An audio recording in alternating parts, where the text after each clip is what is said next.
Welcome to Fort Union Trading Post. Existed from 1828 to 1867, it was the center of a peaceful and economic social exchange between Northern Plain tribes and other cultures, making it the longest-lasting trading post on the frontier. The fort that you are going to see today is a full-scale reconstruction built on the foundations of the original structures. Not all buildings have been rebuilt and are indicated by framed outlines within the fort walls. The walls of the fort were 18 feet high palisade walls comprising the 220 feet by 240 feet stockade, which provided security for the trading post.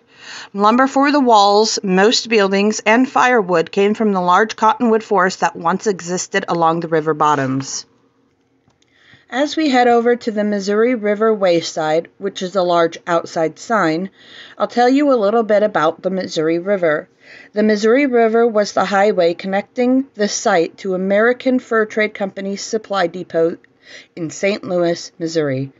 The Missouri River has migrated to the south by an estimated 400 to 500 yards from its original location in the 1850s.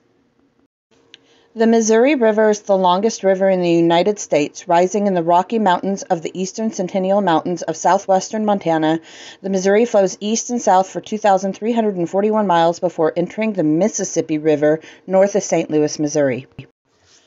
The Moncraving painting seen here was done by clerk and artist Jean-Baptiste Moncravy. It commemorates an 1831 treaty that Fort Union's bourgeois manager Kenneth Mackenzie negotiated between the local tribes, who were traditional adversaries. If you would like to learn more about the artist Jean-Baptiste Moncravy, scan the following QR code for a PDF study guide. Here's the riverboat landing. During the historic period, Fort Union's busy deep-water landing was located just below where we are standing. Riverboats and other vessels tied up here to offload and onload cargo and other passengers.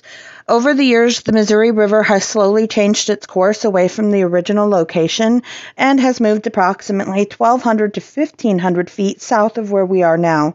If you look closely at the picture, you can see how close the riverbank was to the fort compared to what it is now.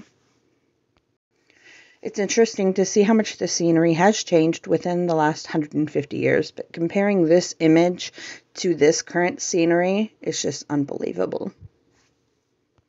As we turn around, you can see the fur robe press can be seen here briefly. Let me pause on that for a moment. 10 buffalo robes, buffalo hides that had been fully tanned, were pressed into compact bales and covered by additional robes here. Each bale weighed about 100 pounds.